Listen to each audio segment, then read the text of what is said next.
Okay, we're going to take a look at the mechanisms of photosynthesis, and we're going to start with the light reactions, the first phase of photosynthesis. So the light reactions are a pretty complex set of reactions that happen, and in this slide I just am giving you some summary of what's going on in the light reactions.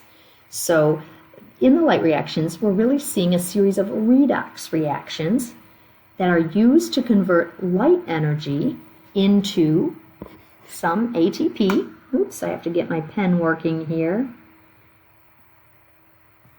Into ATP and an electron carrier called NADPH that carries around high energy electrons. It's a little shuttler, like NADH is, except it has an extra phosphate group in it, okay?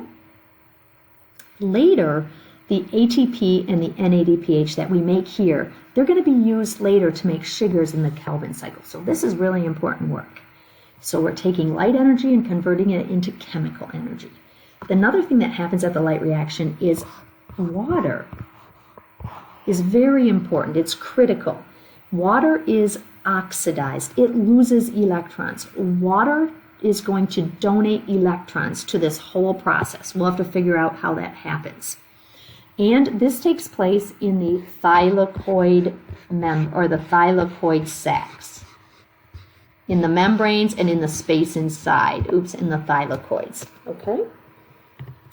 So, what happens in the light reactions? Well, the first thing we need to know about are pigment molecules. It turns out that there are pigment molecules embedded in the thylakoid membranes. So if we're thinking about a giant chloroplast, and then we're thinking about the fact that there are these thylakoid sacs inside the chloroplast, pigment molecules are embedded in the thylakoid membranes, okay, inside the membranes of thylakoids. And what do pigment molecules do? Pigment molecules are molecules that have the ability to absorb light in the visible range. Pigment molecules can absorb light in the visible range. So we need pigment molecules in our plants to absorb that light energy so they can make sugar, right? The visible light range, just so you remember, ranges in length from 380 nanometers to about 750 nanometers, also ranging from high energy to low energy along that spectrum, and they vary in color, right? So our short wavelengths of light are our purples and blues. Our long wavelengths of visible light are the reds, oranges, and red. Now, pigment molecules have the ability to absorb wavelengths of light in this visible range. Some pigment molecules can absorb all wavelengths of light. That means they will reflect or transmit no wavelengths of light. Pigment molecules that are found in black t-shirts, for example, absorb all wavelengths of light and they reflect none of them. And so they look black to us. Some pigments can only absorb in a small range. So I'm wearing a green shirt today. This shirt must have pigment molecules in it that can absorb really well in what range? Maybe in the purples and the reds and the oranges, but doesn't absorb light well in the greenish range. It reflects or transmits the greenish wavelengths of light. That's what plants do too, right? So light is absorbed by pigment molecules in the thylakoid membranes. So there are pigments sitting in the membranes. What colors do the pigments in the chloroplasts absorb? Well, they must absorb kind of everything except the greens. Let's write that down. So purples and blues and probably oranges and reds as well. Why do they look green to us? Because they reflect or transmit the green wavelengths of light. Yep.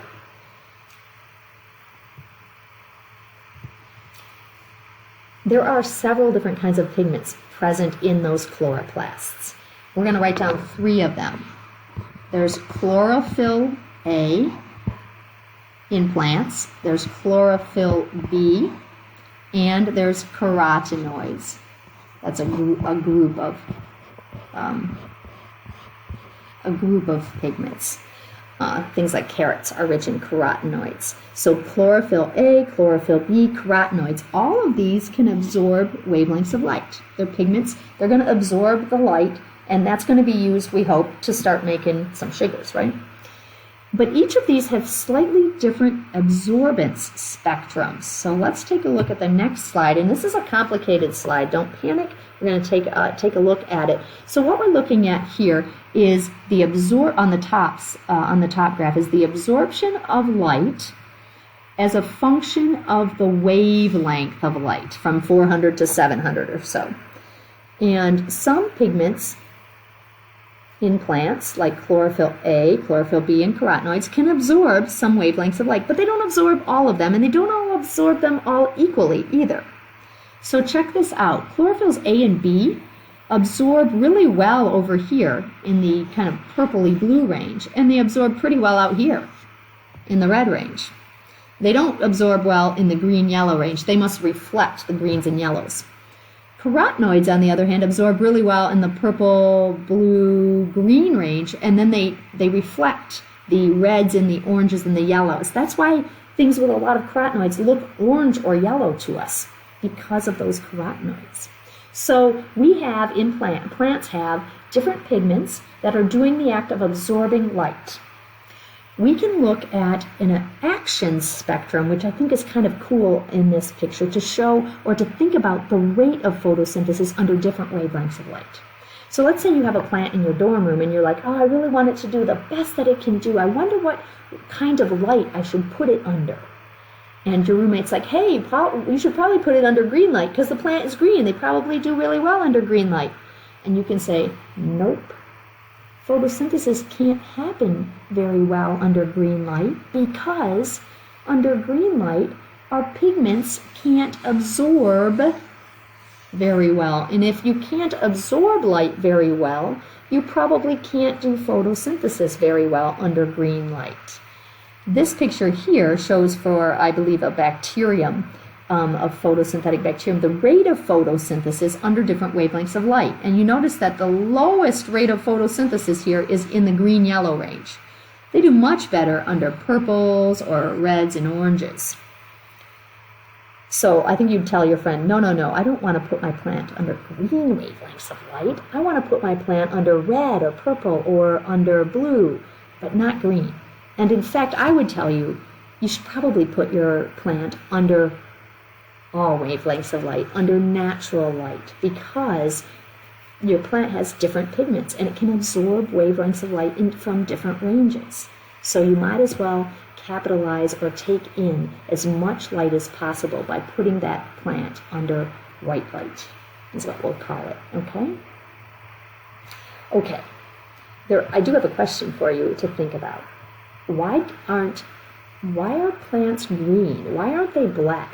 It seems like they should have pigments that can absorb light in all wavelengths so that they can photosynthesize faster, right? The more light you take in and absorb, the better you're going to be able to photosynthesize. So why not be black? That is an evolutionary mystery. You can sort of work on that one, okay?